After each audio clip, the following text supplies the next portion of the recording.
All right, welcome everybody to the monthly meeting, Central Texas Section Life Member Affinity Group and the Central Texas Consultants Network. This month, we are co-hosted with life member affinity groups all over Region 5. There are too many to mention, but welcome everybody who's from outside of Central Texas.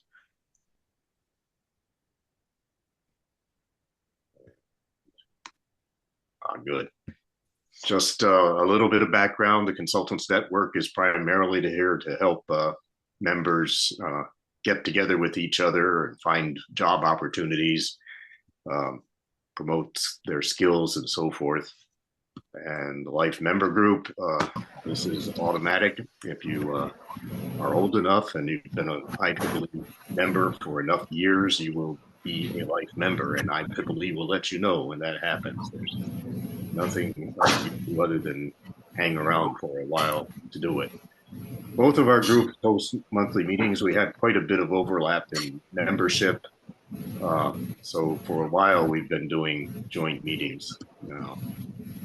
And we always invite everybody on the line. It doesn't matter whether you're from Central Texas or not, to suggest future meetings, think of future meetings, topics, and consider being a speaker yourself. We've all had interesting careers in the Life Member Group, and sometimes it's just good to reminisce. We might have to do that without the consultants, but we can do it. Here are the officers for the Consultants Network. Luis Bosco is chairman, Sankaran Menon, vice chair, Uday Kaneki secretary, I'm the treasurer. Kai is program manager, Wiping Yin is webmaster, Sergio Lieberman and Jody Everett help us out with getting topics, finding speakers, and so forth. For life members, I'm the chairman. Clyde Springen is here. He's vice chair. Tom Grimm is secretary. Kai is treasurer. And again, Kai is program manager for life members.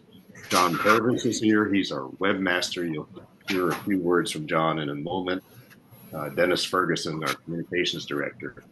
And also I note that Andrew Blewett has joined the meeting. He is chair of the Central Texas section. So shout out to Andrew here. Thanks for joining us, Andrew. And now I'm ready to turn it over to John to say a few words about eWeek. And if you need me to stop sharing, John, let me know. Yes, if you would, please. Okay. It's all yours.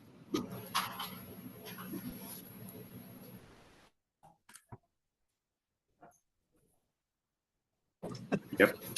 Okay, so quick introduction of myself. I am past section chair. I'm involved in the Life Member Affinity Group here in Central Texas for some time, but I'm also the Region 5's Life Member Affinity Group coordinator. So many of you from outside of the Central Texas section may have come across me from time to time. Why I'm here tonight is for two other of my hats that I wear. One is that Andrew asked me to do eWeek for this year for the section. And the other is I'm involved with our K through 12 outreach, which basically boils down to STEM activities. So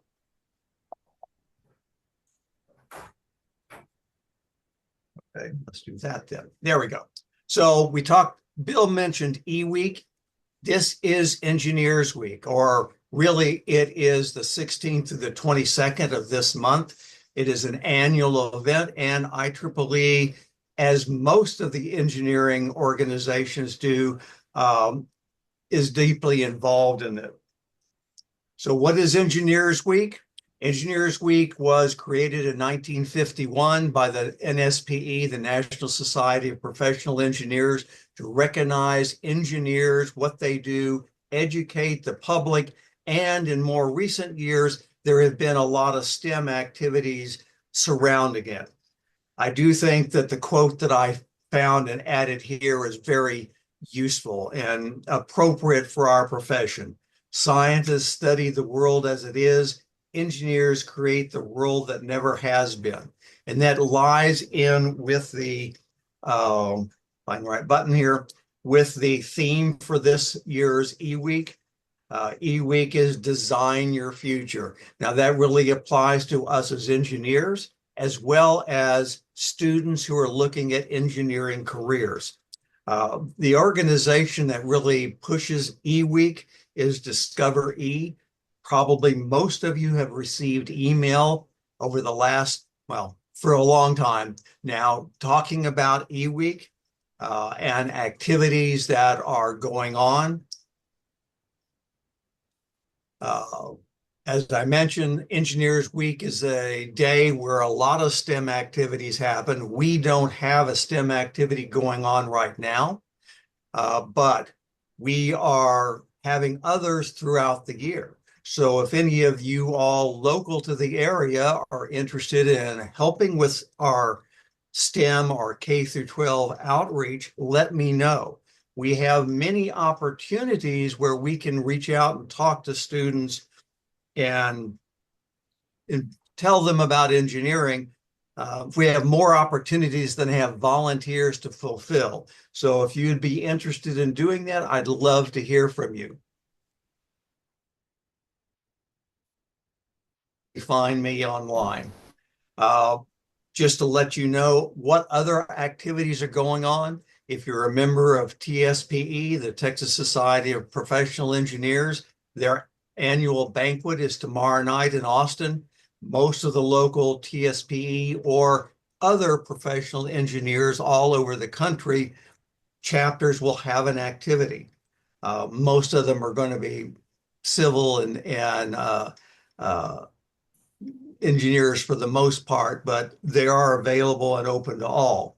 The other thing that's going on, and it reaches back to our STEM activities, UT every year, University of Texas every year has Girl Day on the Saturday at the end of eWeek. So they'll be bringing a lot of girls onto the UT campus and uh, putting them in touch with engineering efforts and introducing them to it.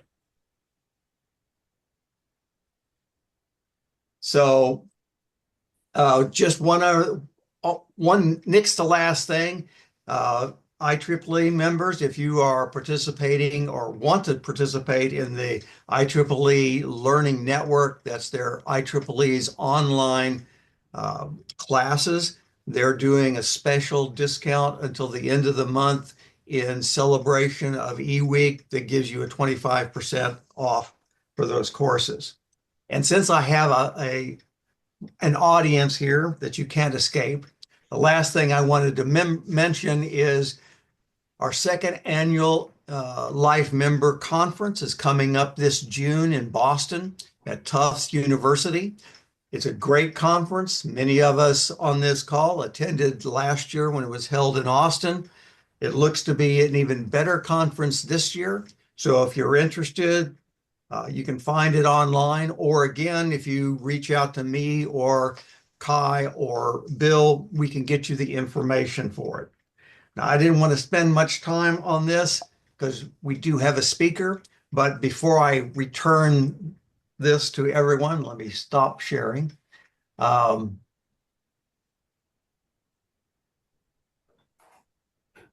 all I got to do is find how to stop sharing. Mine was at the top of the screen, John.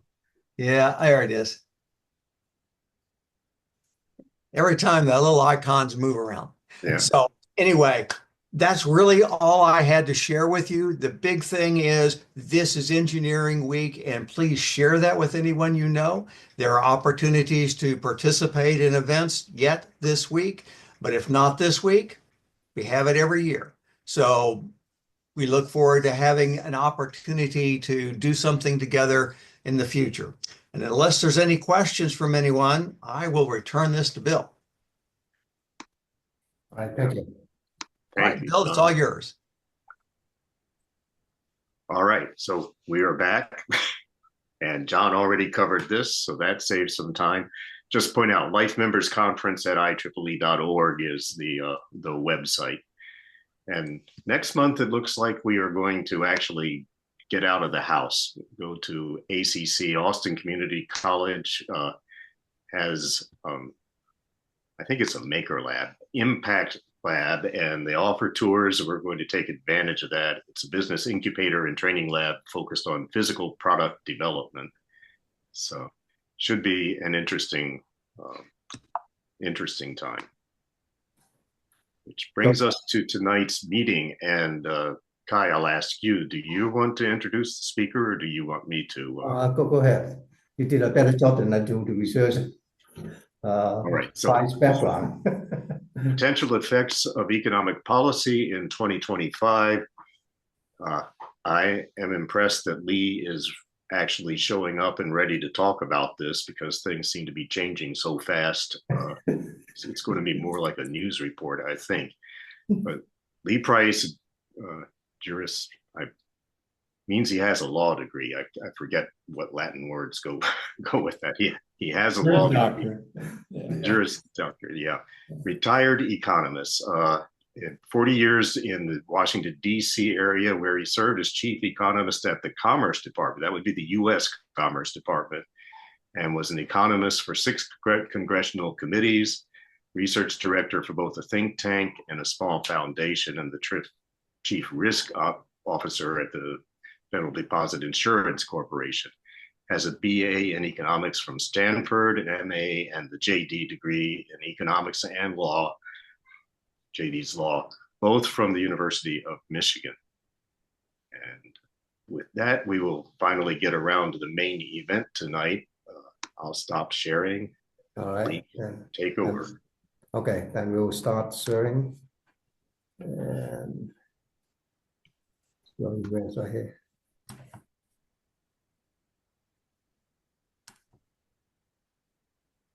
So we need to go to the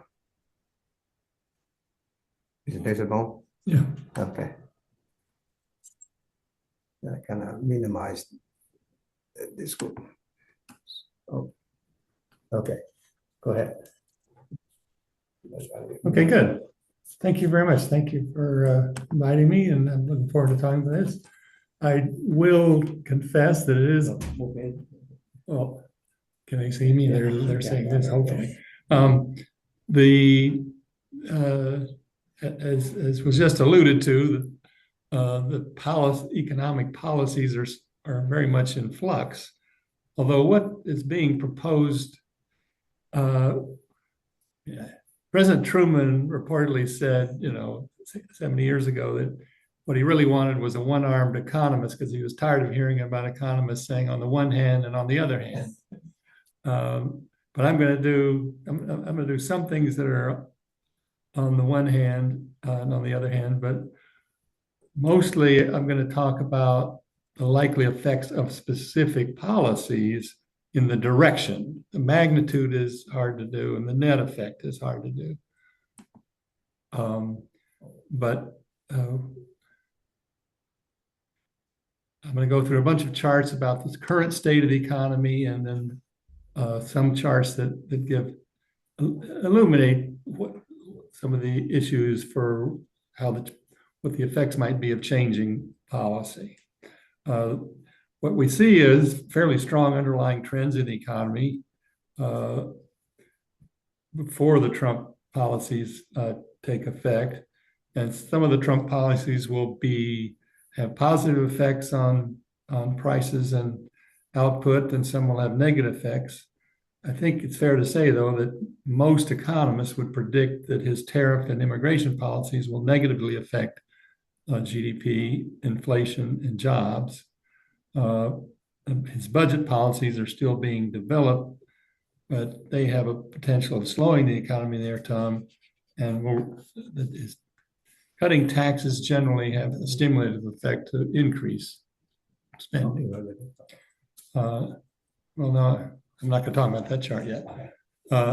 It's generally believed that inflation, trade, and immigration were the 3 most effective issues in last year's presidential election. And the president has promised, and looks like he plans to address all those issues. Although the president did not make a big issue like the other 3 with did not make a big issue of government spending during the election. Since he's taken office, he's made it a bigger issue. And it remains to be seen how much he can do. I mean, he is really trying to do things unilaterally because the fact is that he's got a very narrow margin in the Congress to be able to pass legislation. So he's doing things unilaterally as president, some of which the Congress will take some umbrage with at some point, I think. I will present charts giving background on inflation, immigration, trade, and the budget. I'll also show some charts that help us understand the background of how things might be affected in this policy. So this first chart is just showing what's happened to real GDP. That's the total output of the economy adjusted for inflation. So it's what we call real GDP. And you can see that there's a very sharp decline, but very short decline just in 2020. That was when COVID hit and we had a big decline, but a fairly quick recovery.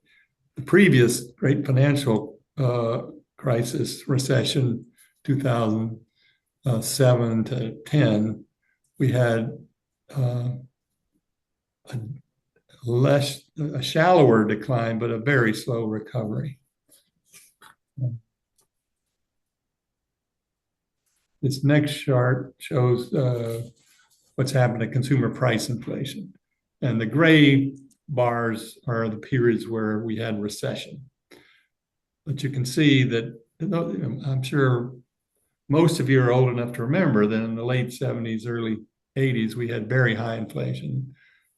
It got to double digit in the mid 70s crisis and very close to double digit in the 1980, 1981 period. The 1990, but then since the early 80s, we've had a sizable decline in inflation. It got down to about 2% or less from 1995 to 2020. And then since 2020, we had a spike of inflation, got a little over 5%, so not the 10% that it got in the 70s and 80s, but it's fallen below 3% in the last several months. I think one of the reasons, partly we had very, again, those of you who were around will remember the Federal Reserve had very high interest rates in the early 80s, slowed the economy. We had what was then the deepest recession in the early 80s that we'd seen since the post-war period or the Great Depression of the 30s. But in addition to that, we had fairly intense import competition. And the thing to keep in mind is that imports not only come in cheaper, but when they come in, they keep downward pressure on domestic producers. So domestic producers, if they want to sell, have to compete with keeping their prices lower. So part of what happened in the period from the 90s into 2020 was that we had stiff import competition.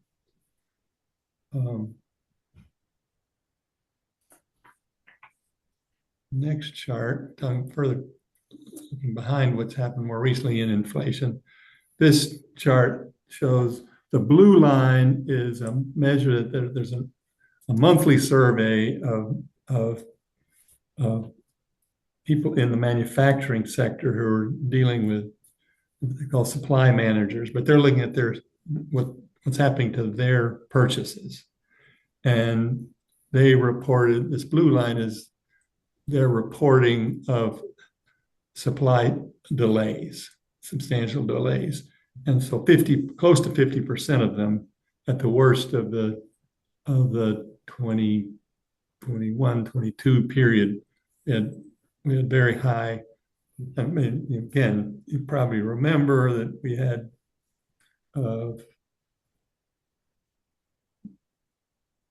lots of ships sitting outside of ports waiting to be able to come in because the ports weren't operating as well and foreign suppliers were not operating. So we had real supply chain problems that raised effectively, with prices are a function of supply and demand. If you have less supply, you're going to have higher prices for the same demand.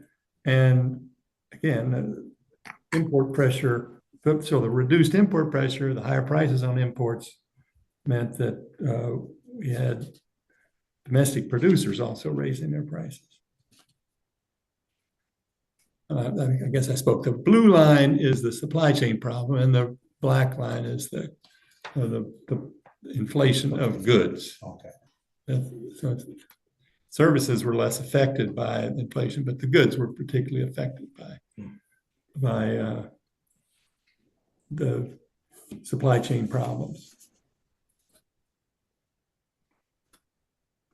This chart shows that put aside the red line, the black line is what was happening to the trade deficit in manufacturers, which is major point of President Trump's campaign last year and what he said he's going to do something about. But again, you look at this chart, I like to do things as relative to GDP. If you just look at nominal numbers, then you're going to get thrown off by inflation that goes up or down.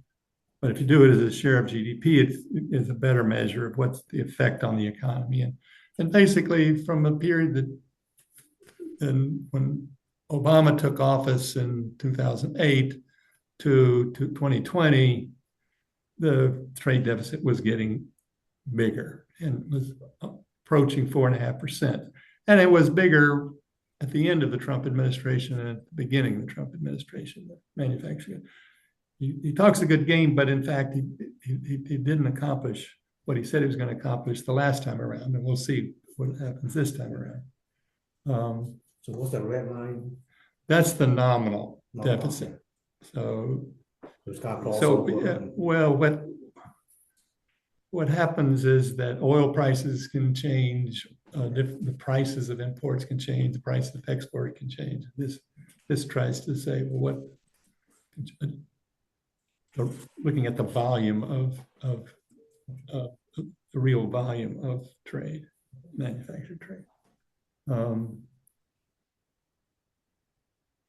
But since Trump in the last couple of months, even before he took office, was threatening big tariffs on Mexico and Canada.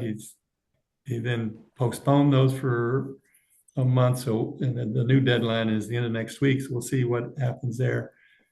But during his time the last time around, he did the same thing. He had threatened big tariffs on both China and the EU.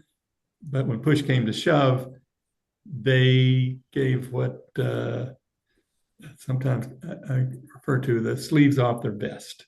They made big press releases about what they were conceding, but in fact, they were already planning to do those things, or but they worked for his press release, and he didn't do the tariff increase that he was threatening. And we'll see whether that same thing happens with his tariff increases. With he's given specific numbers for the end of next week for Canada and Mexico and China, and he said he's going to raise tariffs on the EU. Those haven't been specified yet. And then he's also said those, I think he's actually started the tariffs, or he's given the date that there'll be increases in steel and aluminum imports, which, if those actually get carried out, will have an effect on U.S. producers' input prices and therefore their inflation. This is another critical measure of the economy, what's happened to payroll jobs. And again, you see the very sharp decline for the 2020 COVID crisis, but fairly rapid recovery in the great financial crisis of 2007 and 8, 9 was very different. So when COVID hit, we lost 21.9 million jobs in 2 months. Wow. But by 14 months later, we'd restored all the lost jobs. So that was very different from the great financial crisis, where we lost 8.7 million jobs over 25 months. It was more dragged out decline, but then it took 51 months even to get back to where the previous peak at the end of 2007. And in the meantime, the labor force had grown, and so we hadn't really recovered. We recorded it anyway. It's very different recessions and the effect on the job market. But when we think about the job market and the possible economic policy changes, one of the issues is immigration, and that the Congressional Budget Office did this estimate in the last few months about what's happened to immigration. And you can see between 2000 and 2020, there was a lot of bouncing around, but the average cutting through that 20-year period was about 900,000 immigrants a year, some illegal, some unauthorized. But then in the last 3 years, they call it projected, but these are still estimates. And when you're trying to measure something that is not legal, it's hard to get a reliable estimate. But their estimate is that we had 2.8 million immigrants in 2022, 3.3 million in 2023, 2.7 million. So basically 3 times the rate that had been for the average of the previous 20 years. So there's a reason that the public was more concerned about immigration last year than they had been in years past. There was a sizable surge for the previous 3 years. So you project will be flat looking out? Well, this is the Congressional Budget Office has to make estimates. Okay. They don't, who knows? Who knows? Okay. You could. Then basically the Congressional Budget Office is constrained to make estimates on the assumption that the law doesn't change. Okay. And some significant portion of that flat line is legal immigration. And we do have immigration that's authorized. And who knows what's going to happen. But there's a lot of unreported immigration that workforce has been being estimated. So a lot of employers are reporting people and paying Social Security taxes or payroll taxes on them that can't be explained by demographics. Some are paid by cash. Yeah, but they have. We have people, signing up for electricity. There are various ways to look at what's happened to population and households and whatever, where you get an estimate. Or something departing from trend. Or look at the money that's shipped out to Mexico. Yeah, you can look at that too. So there are different measures like that give you some sense that things changed in the 3 previous years and how much they changed. But this is you don't have direct measures. So you don't do a census of how many people are here illegally. But this, if we have a major change, and so this will not be flat. Okay. I mean, the reality, if we didn't change, we weren't changing policy that much from 2000 to 2020, but it bounced around, and so it won't be flat. But that's what CBO has to do, because they're doing budget forecasts, and they're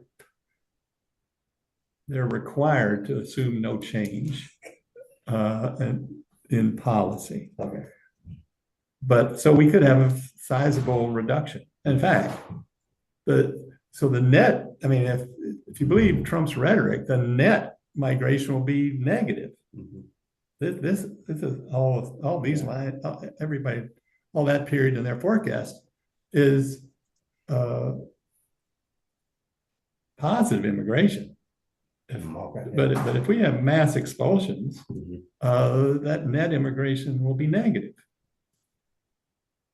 But we know several industries are heavily affected by foreign-born. The USDA looks at how many people are getting paid to do agricultural work in the United States, and they estimate that a little more than 40% of the current people employed in the agricultural sector in the United States are immigrants and not authorized. I mean, we have some seasonal people that come in authorized, and that's more the yellow. So they're the black is the foreign-born U.S. citizen, which is tiny, and then U.S.-born are a little more than 25%, but a huge portion of the paid labor force in agriculture today is not authorized to be here working. And those are the people that his rhetoric would say are going to be expelled.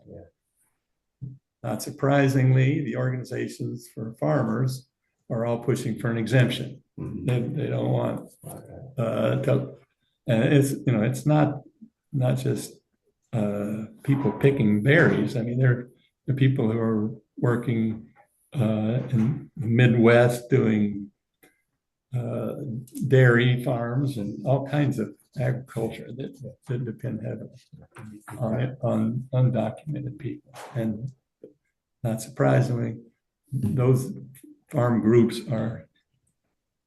many of them have members who voted for Trump, but they're really hoping he doesn't follow through on his rhetoric. Similarly, in construction, the construction industry has roughly a quarter is estimated to be immigrants, the vast majority of whom are unauthorized to be here. And again, though that industry, the industry association members there are pushing that don't touch our guys. But let me just make a point. So both, if they do substantial sweeps and kick people out of the country who've been doing ag work and construction work, they're going to be higher prices for both of those, which is at war with his promise that he's going to reduce. Then in another, he said, well, we're going to loosen up our oil and gas regulations, and we'll get more production, and that's going to lower prices. But that ignores the fact that there's the production of oil and gas of existing wells, and then what the cost of doing new wells. And so we'll see continued production in existing wells, but the cost that the blue bars for the Permian Basin, the other U.S., Oklahoma, all of those, the cost of new drilling and extraction, because they not only have found it, but it's just cheaper. What tends to happen is they go to the best opportunities to drill more oil or gas than otherwise. So the marginal cost is not so different from the current price of oil and gas. And if we can deregulate, but there's only so much that prices are going to go down and still justify. So you might see a short-term reduction in cost, but it's not going to last very long because the current price of oil is not so different from the marginal cost of doing new production. They need more technology to drill into those new oil fields. I think the cost will be well, but these numbers all reflect that the current technology. Maybe technology can improve, but for now, it's not. So, so to wrap up the discussion of inflation, most economists would conclude that Trump's campaign promises are in conflict because on the one hand, if he really wants to raise substantial tariffs, if he really wants to expel millions of immigrants, then that's going to be inflationary.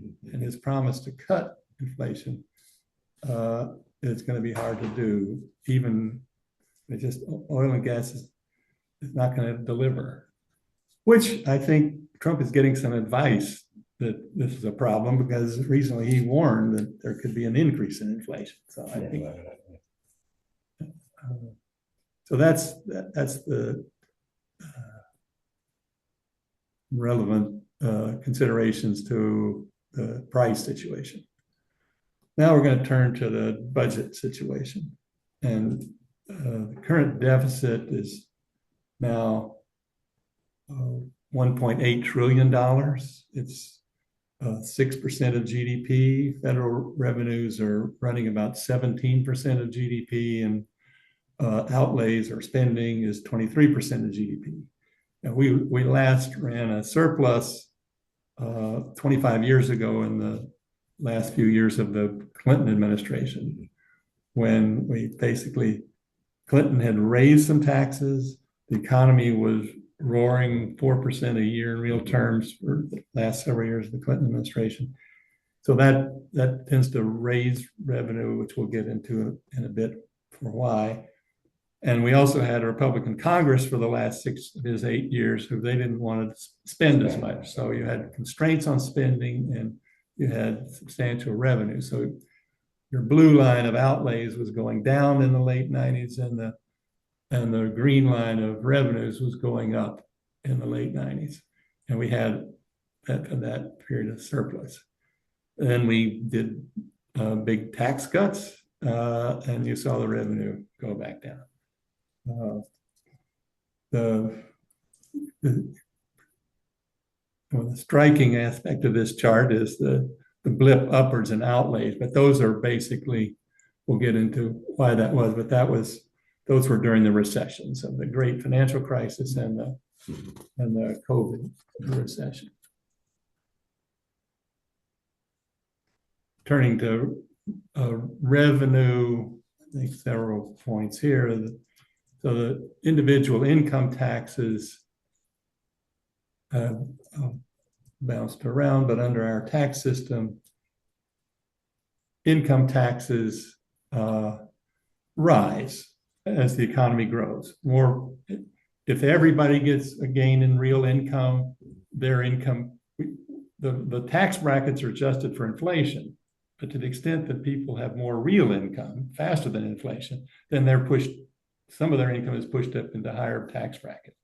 So that raises revenue faster than GDP goes up, and so income taxes go up. But and it particularly goes up when we've had what's characterized most of the last 30 years of increased inequality. You've got people at the highest income are increasing faster. So they're going into more of their income is going to the higher tax brackets. But we basically haven't seen, that's been pretty close to a flat trend in the last 50 years of individual income taxes because we have big tax cuts. Reagan and then George W. Bush and Trump have cut tax rates for higher income people, so that's kept income taxes as a share of GDP flat. Otherwise, it would, as it did, and the sharp increase in the late 90s was when we had a fast-growing economy, incomes were going up, and we didn't cut taxes.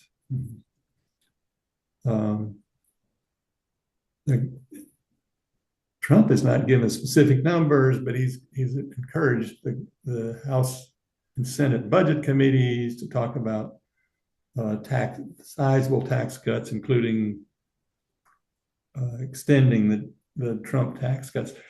There's a budget gimmick that tax cutters use, that they they have they're not allowed to make the deficit worse after 10 years. So what they do is they have big tax cuts that expire in 9 years. And so tax cuts that Trump passed 8 years ago are about to expire. And so he wants to extend those for another 9 years. He doesn't want to, but they're talking about $4 trillion over 10 years, $400 billion of tax cuts. But otherwise relevant to what we've been, what he's proposed, you can see the green line at the bottom, the other tax revenue, and that is 1.1% of GDP. We just can't raise tariffs are, sizable, but they don't count for all of that. But it's just a very small number. We're not going to raise tariffs enough to make much of a dent. You may talk that way, but it's just not possible. If you raise tariff rates on the assumption that the amount of imports coming in would be the same, you're just going to raise tariffs on it, then you're just not going to have the imports the same. You can't raise tariffs enough to raise that much money.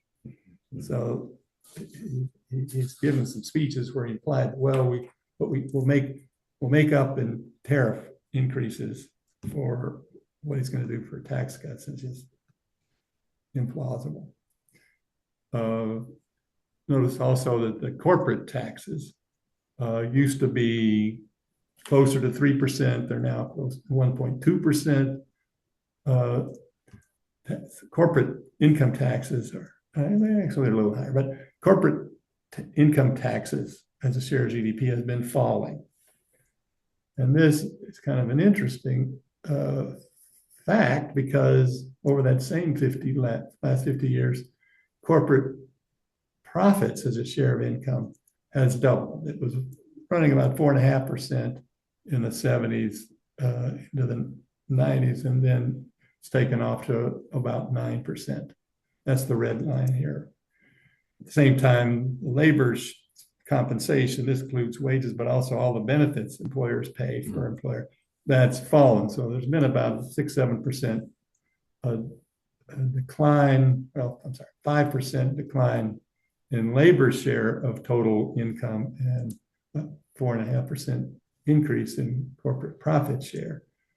So you might just look at those charts. How can that be that we've got corporate profit share of income has gone up so much, but corporate tax revenue has gone down? And the reason is because we've substantially cut the tax rate, and we've increased tax loopholes for corporations, which it looks like the Congress is about to do more of. Does that reflect the contribution of technology, improve the productivity of the it improved productivity, and we had just as much productivity gains, if not more, in the 50s and 60s and early 70s, when the corporate profits were flat.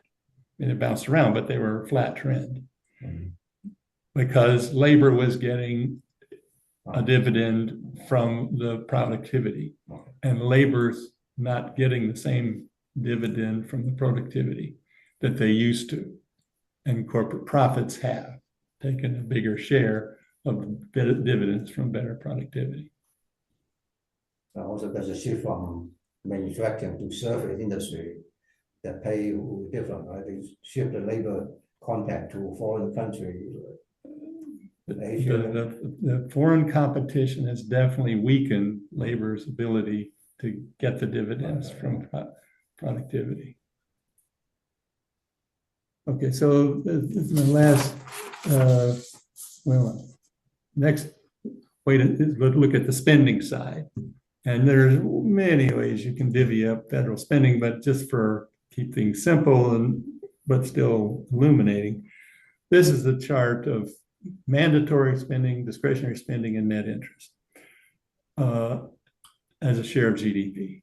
And mandatory spending are basically where you've got ongoing legislation that gives a formula for how much is paid out without a cap on how much goes out. Social Security applied, Medicare. If you meet the criteria for retiring and getting a Social Security benefit, and what happens in recessions, part of this blip up, as I said, there was unemployment insurance is a similar mandatory spend.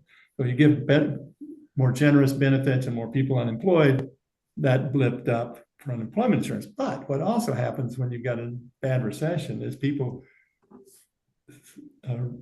claim their Social Security earlier than they were planning to do. So you get a blip up in Social Security that happens as well as unemployment insurance.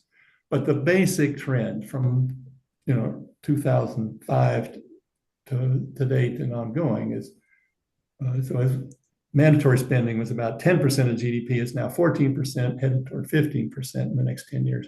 That's basically the function of the baby boom. As more people got to be 65, they got their Medicare benefits, they claimed Social Security, some claimed it at 62, some claimed it at 70, but basically the baby boom has increased Social Security, Medicare, and Medicaid as the baby boom has gotten older. Discretionary spending is what is appropriated every year. It funds most of these agencies that Musk is going in and hiring people. But those agencies have an annual budget that they have a limit how much they can spend. It's not based on a formula, it's based on the USAID or the Labor Department gets so much money to spend for its staff and its activities. That's what they can spend that year. That's what the law says they're supposed to spend. And Trump and Musk are saying we don't care what the law says. We don't want to spend it.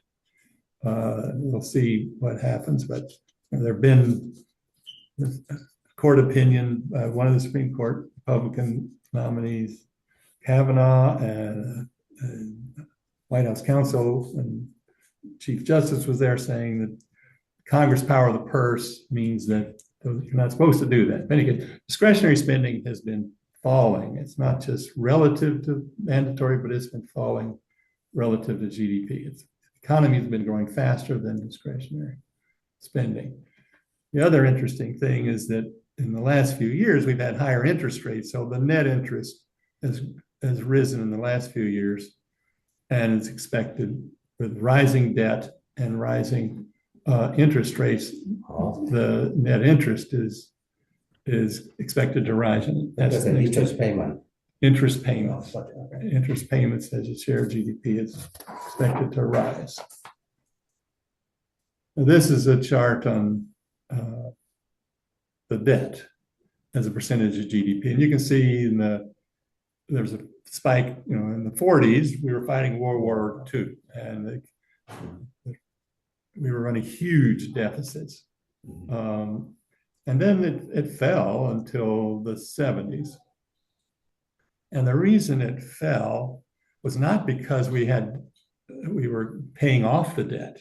The debt was still growing. We still had deficits and the debt was growing. But the ratio is, if the numerator is growing slower than the denominator, the ratio is going to fall. And so the deficit was small enough that it didn't add to the debt as fast as the economy was growing. So that was what was happening. And then we started to get tax cuts and we had recessions and we started to run deficits bigger. And then again, in the late 90s, we had surpluses. We were actually paying down the debt for a few years in the late 90s. We had fast growth so that the ratio was falling, not just because the debt was falling, but because the GDP was growing faster. So that's why you get that one episode of several years of the debt to GDP going down again. And then we've been off to the races with the great financial crisis response and the COVID response. The debt grew much faster than GDP. And then they're projecting, with no change in law, that debt to GDP is going to continue to rise. Again, that's assuming no change in law. If Congress actually has the courage to drastically cut spending, then it doesn't have to. The Congress insists on having big tax cuts, but not cut spending very much, then it'll grow faster. This is just, that projection is based on no change in law.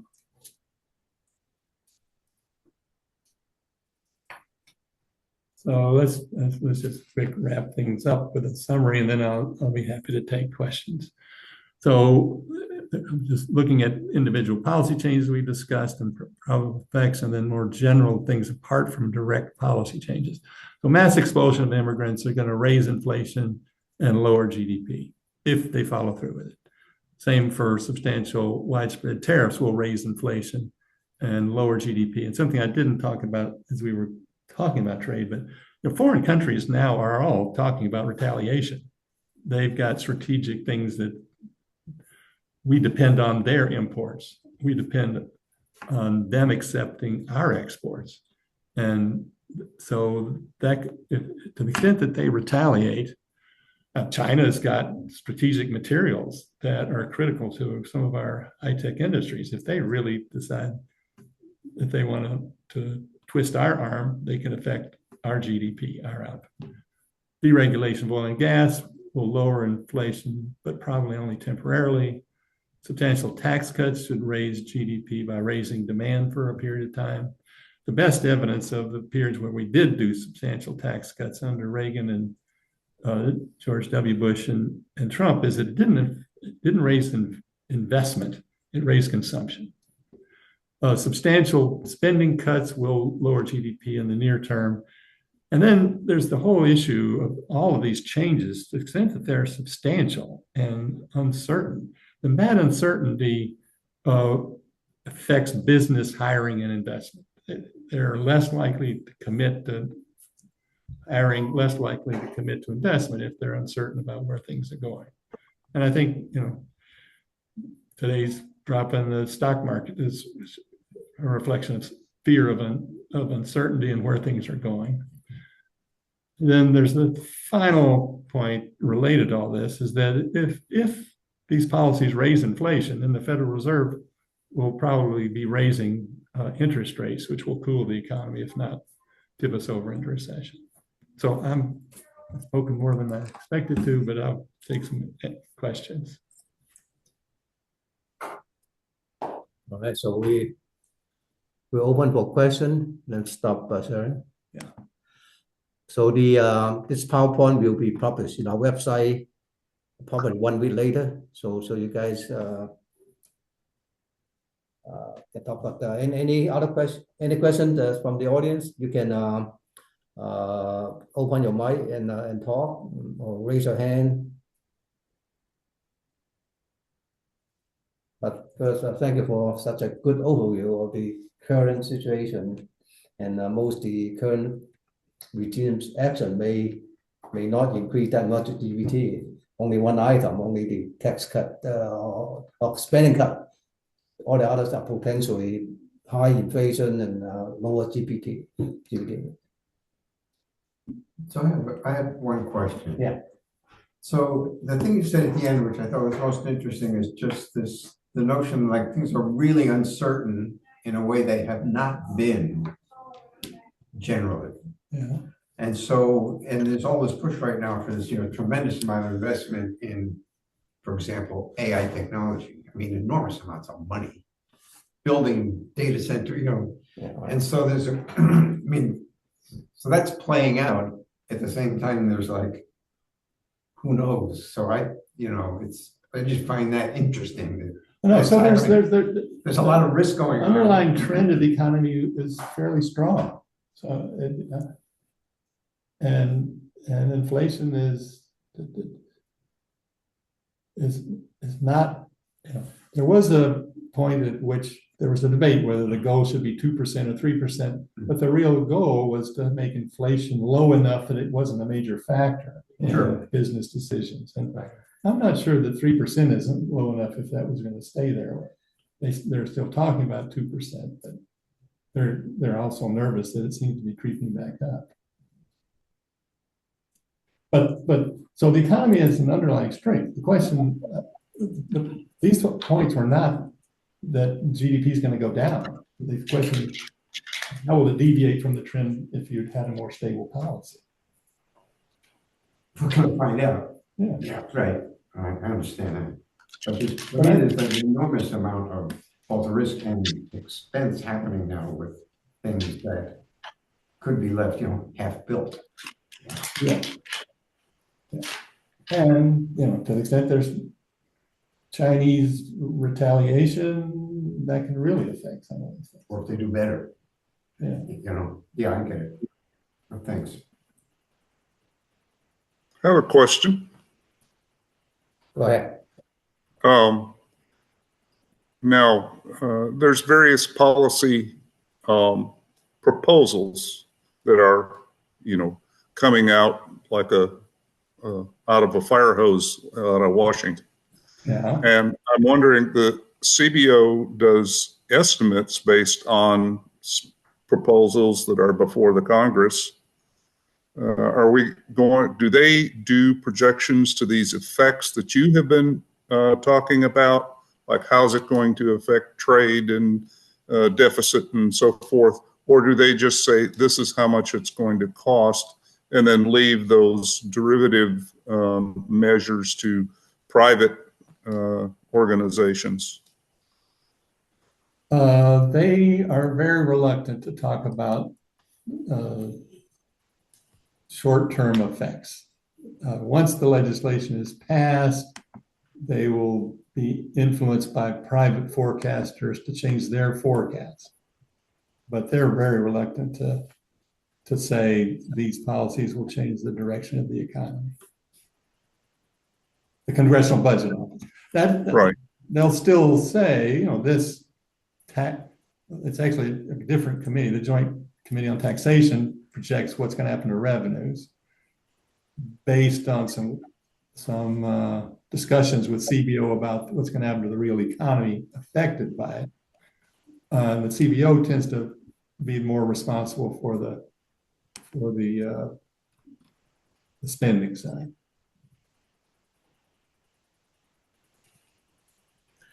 I have a question. Yeah. Aren't, as you pointed out, all these charts are very complicated, changing in time? Aren't they just being created from time to time to use one of them to manipulate the public and have no value whatsoever otherwise? I worked at the Commerce Department, who produces a lot of these statistics. I had a lot of dealings with the Department of Labor, who produces the job statistics. Those people are remarkably immune up to date from political influence.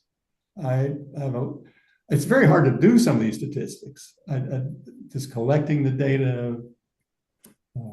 Companies are not reporting things as thoroughly as they used to.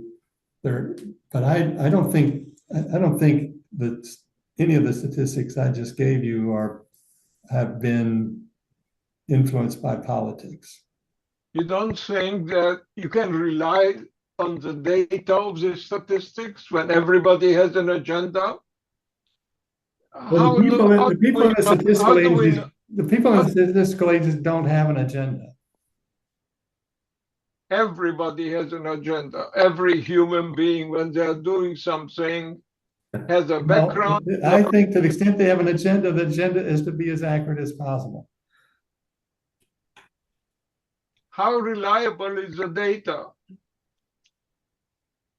Well, it depends on which figures you're talking about. As I would acknowledge, when it comes to estimating unauthorized immigration or employment, that those are very tricky.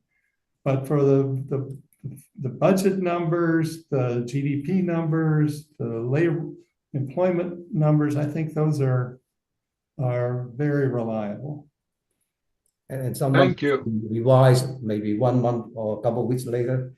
Oh, so something like that's, you know, they're Yeah, revised for a couple of different reasons Yeah. that are very valid. One is when they're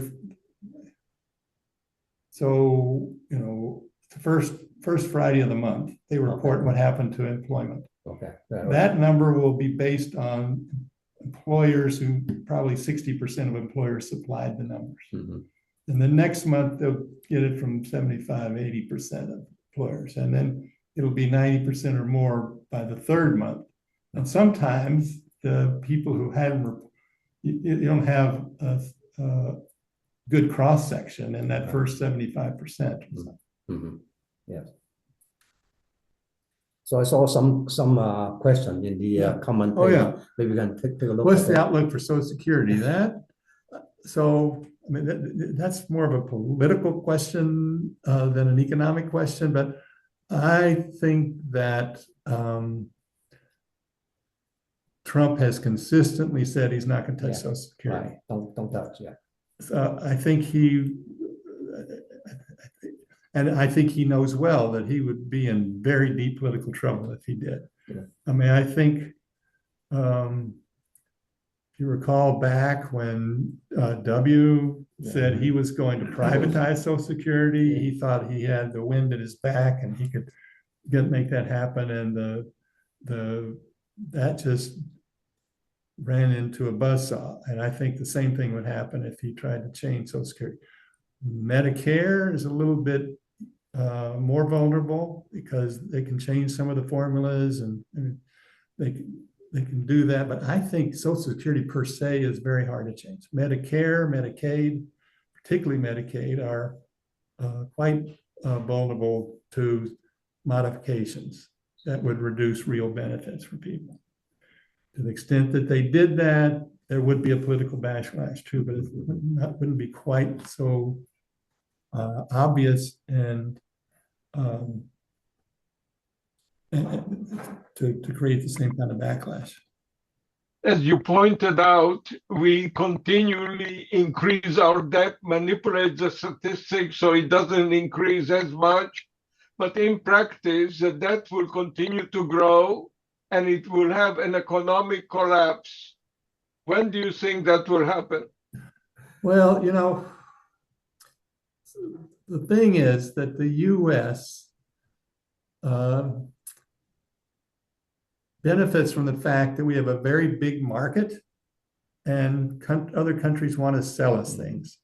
And to the extent that they are willing to buy our bonds to sell us things and accept our bonds, then we don't have a crisis. I could go into a long history of this, but you know, Nixon went off the gold standard and he was worried about the trade deficit, the current account in 71 when it was about 1% of GDP. We'd been in surplus for most of the 20th century, but we're going into deficit and he panicked. Then we had another crisis in the late 70s under Carter when it was about 2.5% of GDP. We are running deficits of 6% of GDP and the rest of the world is still buying our bonds. So and to the extent that Europe is in trouble, Japan is in trouble, people are not buying their bonds any more readily than ours. Well, we have an advantage by having no shrinkage of population. We can keep increasing our economy. Right. Compared to China, Russia, and EU. Yeah, I agree with that. Lavindia, who raised his hand, can you speak now? Yeah, thanks for great presentation. So my question is related to Dodge that Elon Musk is leading. So when we look at the presentation press briefing recently, he talked about the deficit, the country, what we are having, how his actions are going to contribute to the country economy. Sorry, could you repeat the question? So how Dodge actions like cutting the US aid and reducing some federal workers, how these actions are going to contribute to the economy? Well, in the short term, they're going to be very disruptive. I mean, they're supposed to be $500 million worth of USAID food and medicines that are rotting and expiring. And the flows of those are not insignificant. So it's not like we're just sort of giving dollars to these countries. We're giving things that the U.S. produces. So the farmers are upset that have been supplying the kinds of food we've been providing under USAID and the medical people. Well, the people and particularly the Washington area, but they're federal employees, other parts of the country, to the extent that they lose their jobs, they're not going to be spending as much money in the next. So in the short term, it's negative. In the longer term, remains to be seen. The numbers that's happened so far are just not that big to change the deficit that much. I mean, he talked about cutting the deficit by $2 trillion, cutting spending $2 trillion. Well, that in order to do that, you do have to go after defense spending, which I guess Trump is now saying he's willing to do some, but then he says he's not. So you don't get those kinds of numbers without getting to Social Security. Mm-hmm. The domestic discretionary is just not big enough to, and then there's also just the uncertainty that's caused by all of this. And some of these agencies are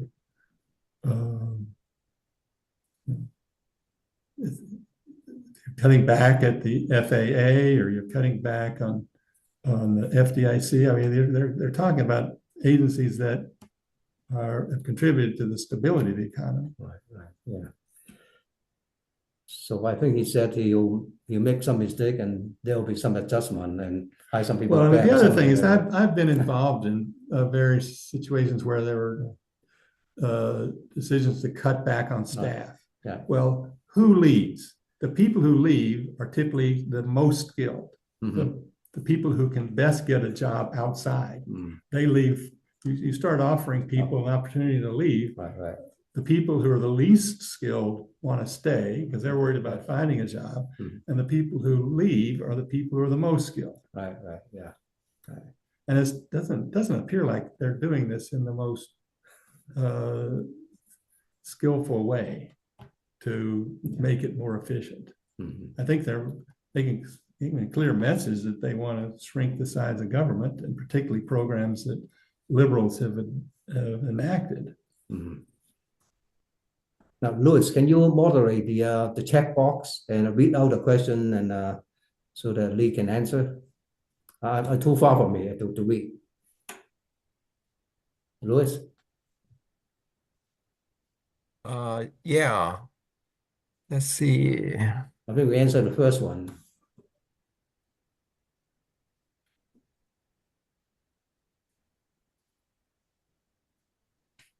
You can read it better. I cannot access the chat box. Oh, you cannot? Okay. Well, I think I can. Yeah. Then Lee going to read it before the answer. I can read. Okay. That's too far for me. So the question is, you see the private and not-for-profit support the gaps of basic social education. Yeah, so to the extent that we're cutting back on government services, there will be some private substitution for it. But it's not like if USAID has $40 billion of foreign aid that Americans or other people are going to fill that in, or particularly demand U.S. farm goods. If it's somebody else, if the Germans or the Chinese provide the aid, they're not going to source it from the U.S. as much. To the extent you're cutting back on education to government services, there will be some response, but it's not going to be a complete substitution. But sometimes You're really pitching the standard fear. None of the government program have a success criteria. We never solve poverty. We never solve racism. So all the programs actually are, if you dive in deeply into them, it's associated of a virtual way buying votes. Every one of the programs of USAID that we now blaming them of wasting money, when you zoom in, you'll find a sponsor in our country that benefits from it when we paying, selling condoms to Vietnam, all kind of bullshit like that. So in practice, when you say there won't be food, it's our farmers that we need their vote are suffering of not selling food to hungry people around the world. We are not going to solve hunger around the world with USAID. When is the last time we changed the government to improve its productivity? There is no criteria for that. You pointed out the experience, not experience. It doesn't matter. There's no success criteria beyond how many years he works there.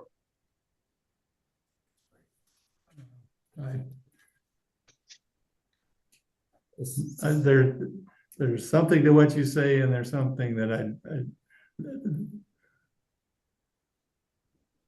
there are various ways that government programs are evaluated and changed. Not changed enough for my mind, but it's not as if they're not efforts to make things more efficient, whether it's the General Accounting Office or the CBO or the Inspector Generals in the various agencies. There are people whose job it is to evaluate the efficiency. The Office of Management and Budget, they all have a role in trying to keep government more efficient. It's more actually going through and doing it, but no actual results. By increasing our defense spending, did we win the last 5 wars? Well, some of those we should never, we were doomed from the beginning, I'm afraid. Yeah. The thing is, the success stories in making government efficient never, ever make it into any newspaper or a radio or television show. It's just, it's not sensation. It just never happens. It happens behind the scenes. Yes. A lot more could be done. It's not being done by Doge. Doge is just firing people without, they're firing people and then trying to hire some of them back because they haven't evaluated. Yes. So maybe we should go down the line and answer those checkbox first, and be open to. Some economists talk about gross product as being more meaningful than gross domestic product. Please comment. Well, I'm not sure what. So there's net domestic product. There's gross national product. I'm not sure what gross product is. I'm puzzled by what that is.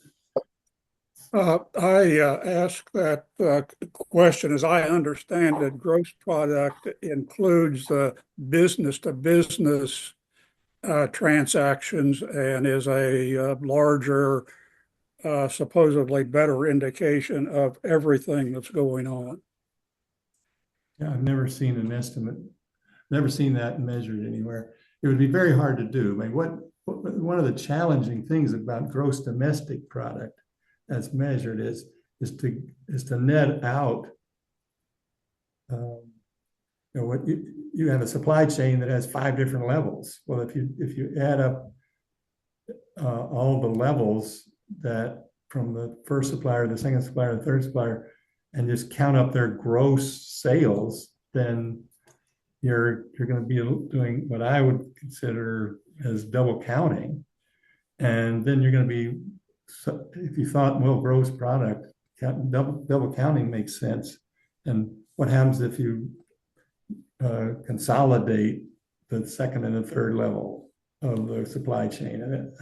And so you have internal, make internal what had been external from second to third. I don't see the logic of that. Yeah. But maybe I'm too close to the way the statistics have been done. Sorry, correcting the question I missed to include organizations will after a profit.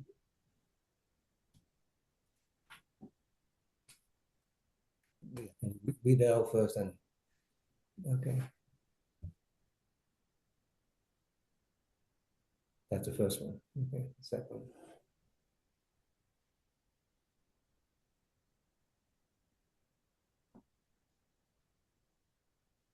Yeah. So that's okay. That's I did that answer. I inferred what I missed. So you can read it out. No, this is. Oh, okay. He's just corrected. Oh, okay. So we I finish the checkbox questions. So it's open to question and answer for any other idea that pops up. So actually, I just want to give an example. Some of foreign aid may mean good meaning, but may not be received well in the receiving side. For example, I lived in Macau for a number of years when I was much younger. I think some of the USA went to the church, give them cheese and butter and flour. That's not the main diet in that locality. Right. In southern China, right. we eat rice. We don't eat cheese. We keep the cow as secret. They are for farming. They are not for meat, for eating. We don't squeeze the butter. Yeah. So that's how misunderstand or mismatch. That was a long time ago. So I mean, as was alluded to earlier, the USAID yes. in the 60s and 70s was mostly pushed by farm state senators in a very strong bipartisan support. Yeah. McGovern and Dole were the biggest pushers of USAID when it was mostly food. Nowadays, it's not mostly food. Okay. Nowadays, and so we were selling things, the dairy states and whatever they wanted to export the cheese and get the government, and we had surplus mountains of cheese and butter that they were, because we had price supports and people were producing more than there was domestic demand for, so we were shipping it out and patting ourselves on the back. Yeah.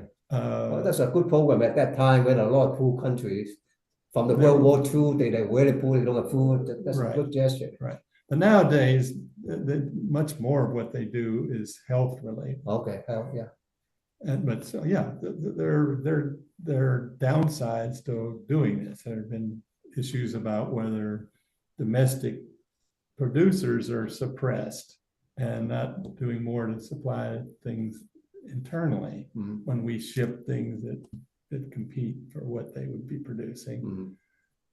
But cutting back what we've been doing just cold turkey is going to cause a lot of it's not just humanitarian problems, but political problems.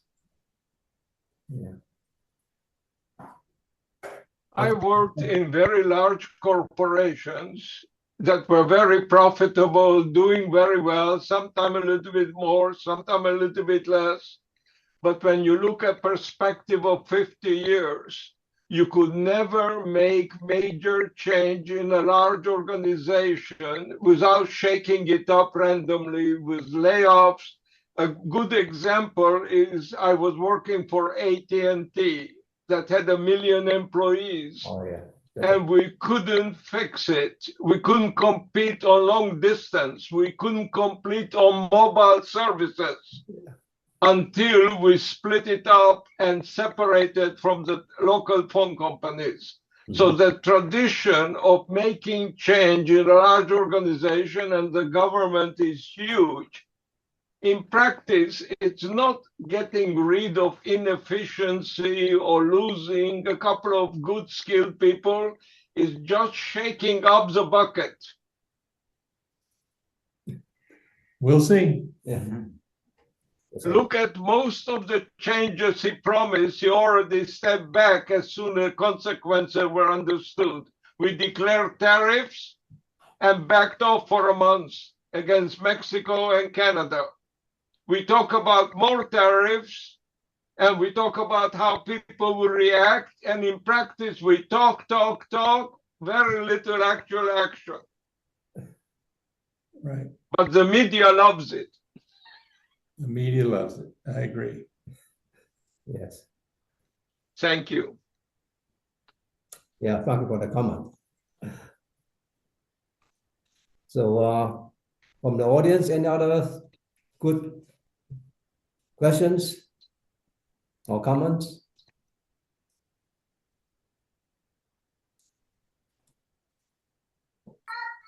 So it's 7:24, so we no other question, and we'll close the meeting. Thank you, Lee, for giving us a great overview of the past and the present and the potential future. Okay. And Very informative. Thank you very much. You're Yeah. welcome. You're welcome. so I was wrong. I thought the IT industry had contributed to the economy, but the previous generation contributed as much as we did. To productivity. Yeah, right, yes, Yeah. right. So we thought we can reduce the people to work, so you invent a calculator and a computer, and Now, if you look at how many people were employed yes, in the auto industry, the chemical industry, the steel industry, it was Yeah. way, way more Mhm. in the Oh, yeah. early 50s. And Mhm. so Yeah. we had tremendous productivity in the major industries of the 50s and 60s. Yeah.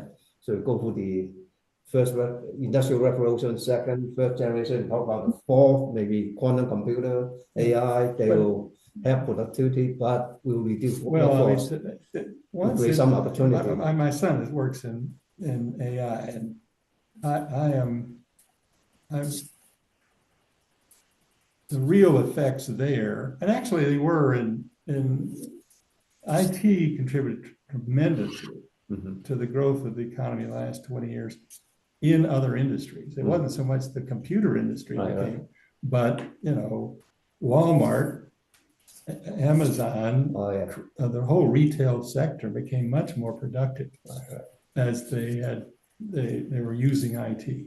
And other industries, and the same is going to happen to AI. AI is going to be used in a lot, many industries. Any industry that has a significant number of information processing jobs is going to be becoming more efficient. Yeah, even the rising economy, like in Africa, there's more growth in population. They consume technology much faster than the rate of consuming faster than the earlier, strong countries. So hopefully they'll bring up and bring more GDP in their continent. They can consume more worldwide product. Right. The question, though, and part of what's underlaid the politics of the last 15 years in the United States is that people who were doing more physical labor were competing with imports and immigrants, and their wages did not improve as much as white collar wages. But you had a divergence in the real income gains of blue collar workers and white collar workers. AI promises to displace a lot of white collar workers, and what's that going to do to relative pay gains? So for the future, we'll shorter work week, 30 hours, 25 hours. We'll see, but the U.S. you go back 40, 50 years, the U.S. had about the same hours per year as the Europeans and fewer than the Japanese. In the last 40 years, productivity has been about the same in all three places, but the Europeans have substantially reduced. They've taken more holidays, fewer hours per week, and the US hasn't. The Japanese now work substantially less than the US did. We have so when you look at GDP per capita, you're missing something about what's happened, because they have taken their productivity dividend much more in terms of leisure than we have. Their physical goods and services have grown per capita, but not at the rate that ours has, but because they're working less. So we have a very different profile of what has changed. Our hours really have not changed much in the last 40 years in the United States. In fact, you could argue, sort of from a family standpoint, more women are working. So the family, per family, the hours have gone up in the US. There are more people working the same number of hours to provide. I mean, my father, right, was a single working parent in a family in New York City with 4 children. Yeah. So that's probably that's very difficult. Very rare today. Yes. Okay, any other comment from the audience? If not, then thank Lee and for a good talk, and we'll see you in March, and hopefully we'll have a organize a tour to the Impact Lab. It'll be in the morning. We'll provide for the local people. If you come from our town, you want to join us, you're welcome. But we'll provide little breakfast and about 1 to 2 hours tour. We'll tour that place in ACC, or the Highland Mall, what we used to call it. Then we'll have a demo from one of the local startup company showing on what they're doing. Okay, see you in March and April. Okay, bye. All right, thank you. Let me see, close that. A minor comment on AI. Okay. Every one of these breakthroughs in technology, from climate change, from whatever technology, Bitcoin, there are 2 phases. Phase number 1, we hype it up to make some money. We create a whole new business, and billions are made for the people that enter at the right time and exit at the right time, while the suckers pay for it. There is a second phase of every one of these technologies. It